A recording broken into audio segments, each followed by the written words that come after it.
Why is light given to him who is in misery, and life to the bitter in soul, who long for death that does not come, who search for it more than for hidden treasure? My moaning flows like water. My prosperity is passed away like a cloud. My dignity is driven away as by the wind. My safety vanishes. Days of suffering grip me. The night racks my bones, and the pain that gnaws at me takes no rest. O Lord, all my longing is before you. My sighing is not hidden from you. My heart throbs. My spirit is broken. My days are passing by. My plans are broken off. The desires of my heart shattered. Look, O Lord, for I am in distress. My stomach churns. My heart is wrung within me. My vigor is completely drained, and the light of my eyes, it was once bright, but now the brightness is all gone. My friends and companions stand aloof from my plague. Behold, I go forward, but he is not there, and backward, but I do not perceive him. On the left hand, when he is working, I catch no glimpse of him. He turns to the right hand, but I cannot see him. My God, why have you forsaken me? Why are you so far from saving me, so far from the cries of my anguish?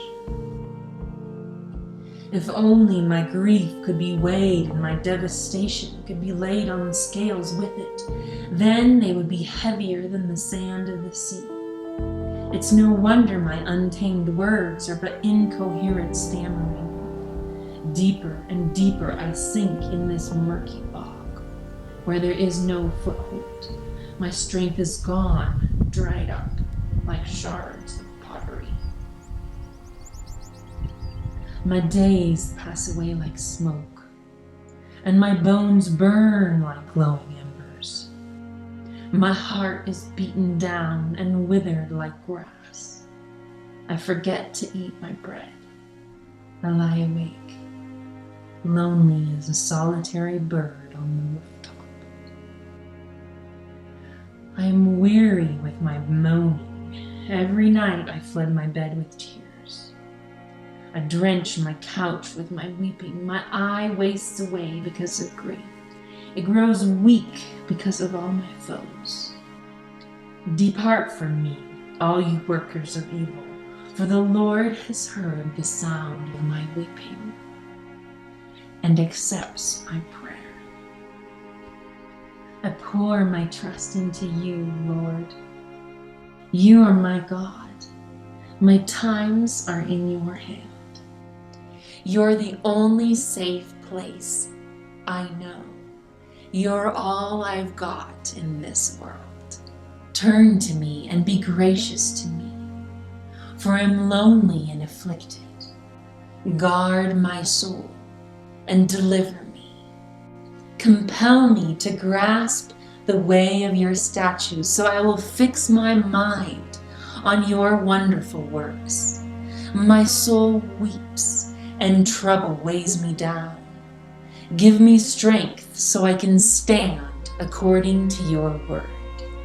For I know that my Redeemer lives, and at the last he will stand upon the earth. And after my skin has been destroyed, yet in my flesh I shall see God. He knows the course I have traveled, and I believe that were he to try me, I would come out as refined gold, pure and luminous. Then the Lord said, I have certainly seen the misery of my people, and I have heard their cry.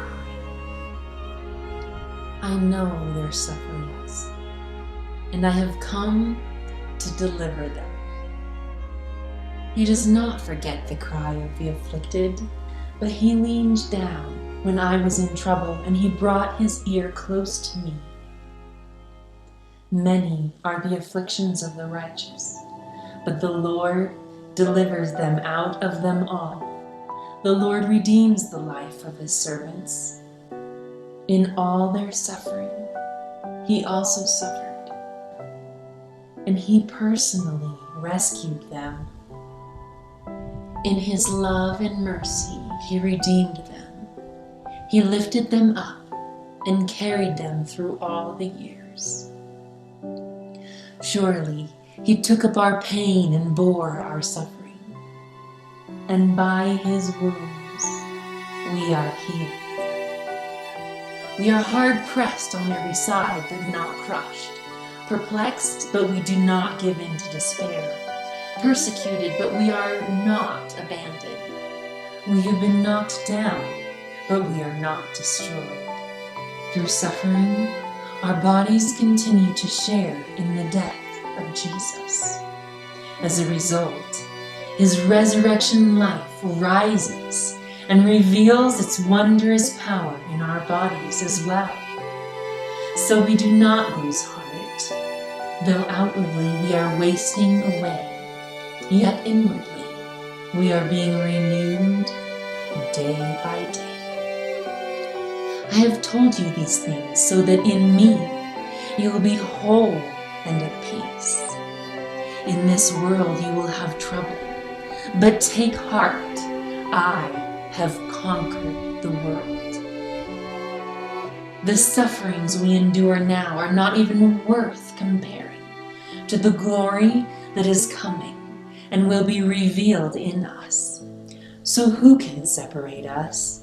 What can come between us and the love of Christ?